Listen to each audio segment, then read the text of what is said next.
Ja Leute, herzlich willkommen zu einem wunderschönen neuen Video. Heute geht es ein bisschen in die Kaderplanung und dementsprechend beziehungsweise eher auf die Startelf hinsichtlich am Freitag. Da wird es nämlich interessant, denn wir haben vor allem ein Problem auf den Außen mal wieder. Das ist ein klassisches Ding bei uns, würde ich sagen, mittlerweile.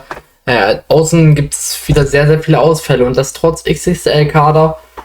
Ich gebe hier meine Optionen und ihr schreibt eure Meinung dazu rein, was ihr denkt, wer spielen wird auf den Außen, denn da haben wir aktuell, wie gesagt, wieder Verletzungspech. Da kommen aber noch bestimmte Personalien in Frage. Ich persönlich habe auch eine Überraschungspersonalie mit dabei und dann schauen wir, was dann wirklich so passiert. Dementsprechend kommt auch morgen die Spielvorschau online. Die könnt ihr euch dann auch gerne anschauen mit meiner Meinung, mit wer dann ganz genau spielen wird und so weiter und so fort. Dann ist nämlich auch die Pressekonferenz raus und dann weiß man noch mehr Ausfälle. Aber wie es scheint, hat der FCM weiterhin, vor allem auf den Außenverteidigerpositionen, eine sehr, sehr dünn besetzte Mannschaft. Hier können wir nämlich direkt reinstarten. Außenverteidiger fehlen aktuell. Tarek Schad sowieso. Neuenberger wird fehlen. Lubamo Musunda wird eventuell fehlen. Da weiß man es noch nicht hundertprozentig, ob er das fitnesstechnisch dann schafft nach Sambia. Und das steckt auch definitiv in den Knochen drin. Vor allem, wenn er als Kapitän da seine Mannschaft aufs Feld führt.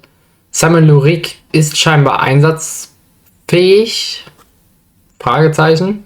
Bockhorn ist auf jeden Fall verletzt. Aiden hat natürlich auch eine Länderspielreise in den Knochen. Aber zudem muss man hier sagen, dass er natürlich, glaube ich, nicht gespielt hat. Was sehr, sehr schade für ihn ist. Herrscher wäre eine Option. Dann würde man natürlich auch noch ein paar Kandidaten hier nach hinten ziehen können. Wie zum Beispiel im Endeffekt könnte man Zukowski hier nach hinten ziehen, aber er ist verletzt. Und damit hast du dann schon mal gar nicht mal so viele Optionen mehr auf den Linksaußen und Rechtsaußen. Also als echte realistische Option können wir nehmen eigentlich einen Heber, wenn er fit ist. Jetzt wäre die Frage, ob er dann fit wird. Aber es sieht so aus, als ob er fit werden könnte. Dann hätte man natürlich einen Lurik, Edin Sogovic und Philipp Herrscher. Das sieht sehr, sehr dünn aus, muss man ganz klar sagen.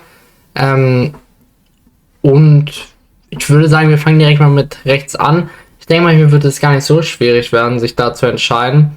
Hier hat man natürlich mit Edin Sogovic und Herrscher einen Trio, auch noch zusätzlich mit Heber, wo man sich natürlich dann entscheiden kann. Ich denke mal, hier bekommt tatsächlich Herrscher den Vortritt, auch wenn ich es wieder Edin gönnen würde. Er hat keine schlechte Partie gemacht. Und ein zweiter Startelf-Einsatz wäre definitiv nicht unverdient dementsprechend. Mal gucken, ob er das dann wirklich schafft. Würde mich sehr, sehr freuen für ihn.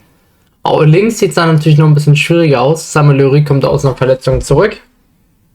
Meiner Meinung nach ist er aber ein absoluter Topspieler beim FCM, wenn er fit bleibt dann auch mal. Dann hat man natürlich noch eventuell noch einen weiteren Spieler, den man mitnehmen könnte. Aber sonst hat man auf der Linksverteidigerposition jetzt gar nichts mehr. Also wirklich, du bist da komplett leer. Und dementsprechend würde ich gerne einen Spieler bei uns sehen. Und dann gehen wir direkt mal über Edin Sogovic rein. Kann ich das nämlich, glaube ich, besser erklären.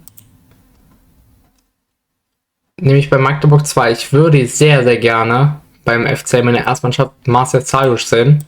Also definitiv, dass er mitfährt. Ich glaube, das wäre verdient. Vor allem, wenn man keine weiteren Linksverteidiger hat, also wirklich nichts, was Linksverteidiger in der Theorie spielen kann, außer Lurik. Da musst du einen Zajusch endlich mal mitnehmen, der hat es absolut verdient, der bringt jede Woche Leistung. Bei der U23 hatte bis jetzt, glaube ich, noch kein schlechtes Spiel. Zumindest immer, wenn ich zugeschaut habe, war das so. Und ist ein absoluter Topspieler beim zweiten Verein von uns. Und soll auch scheinbar einen Profivertrag haben. Also das wäre ja sowieso kein Problem, soll den aber bekommen haben. Spätestens nächstes Jahr hat er diesen. Wird halt leider noch nicht bei Transfermarkt angezeigt. Aber dementsprechend könnte auch noch diese Überraschungslösung kommen mit Zajusch. Im Theoriefall, wenn er fit ist. Und das ist er ja aktuell. Könnte er nun die Rolle einnehmen von Lurik vielleicht sogar und direkt in die Startelf preschen. Was da so passieren könnte, werden wir dann sehen. Ich wäre großer Fan davon, wenn Zajusch spielt und auch ein großer Fan davon, wenn Edin Sogovic spielt. Wenn die beiden spielen, könnte es interessant werden. Dann hast du natürlich auch viel, viel Risiko auf dem Feld, aber ich bin mir sehr sicher, dass hat auch Zairosh in der Vorbereitung meiner Meinung nach gezeigt, dass er diese Qualitäten hat, um auch solche Gegner bespielen zu können. Und dann siehst du auch dann wirklich, ob dieses Potenzial dann da ist mit einem Debüt. Und sowieso, worüber ich mich auch sehr freuen würde, wenn Maggie Barth sich durchschlägt und dann auch mit der Erstmannschaft wieder nach Bielefeld reist. Das sind so 3 Youngsters, die definitiv in den Fokus rücken werden. Und dann schauen wir mal, was wirklich kommt. Wie gesagt, schreibt unbedingt eure Meinung, so wie man gerne in die Kommentare lassen. Like und Abo da, würde mich sehr freuen. Und Dankeschön an jeden, der dieses Video bis zum Ende geschaut hat.